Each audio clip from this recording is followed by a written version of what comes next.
Commission that Sunnyvale and Cupertino residents are passionate and emotional about the South Flow issue. In order to avoid the same chaos that occurred during the prior Commission meeting, we did not promote attendance to this meeting. That is why you are not seeing a huge number of people representing our city at this particular meeting. But be advised, I am speaking for a group of approximately 600 Sunnyvale and Cupertino airplane noise members.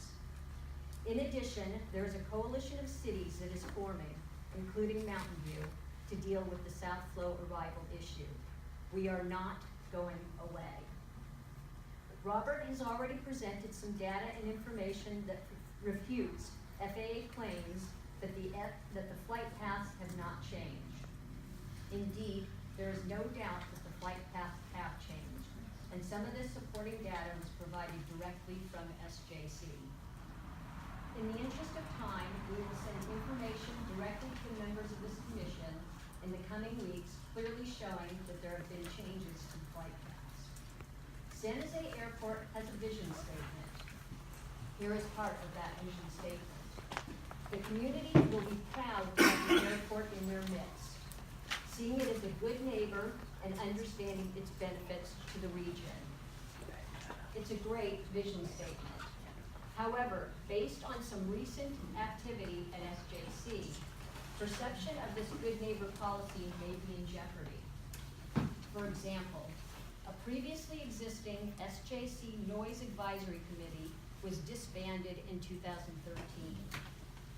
The old Noise Advisory Committee was absorbed into this commission, where we are struggling to get 15 to 20 minutes of resident representation once every 3 months.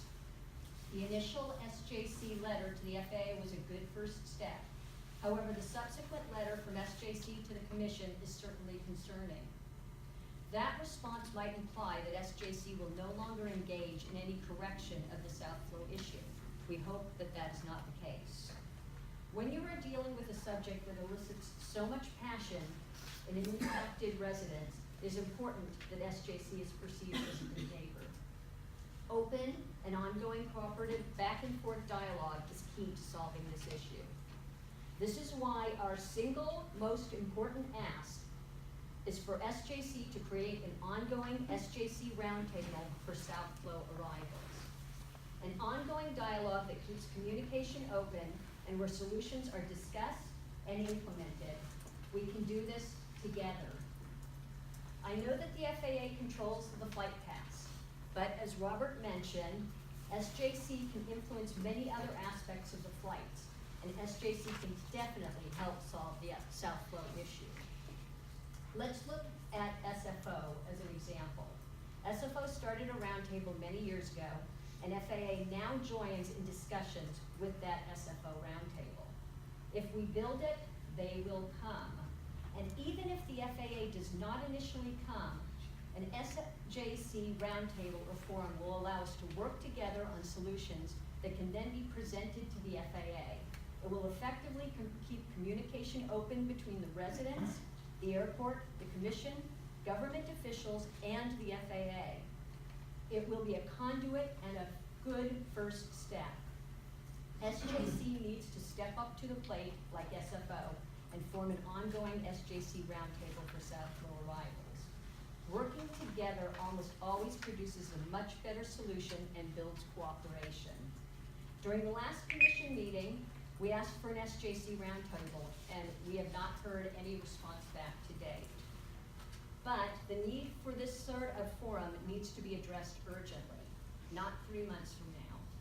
We are passionate and we are not going away. We need to work together to find solutions to the South Flow issue.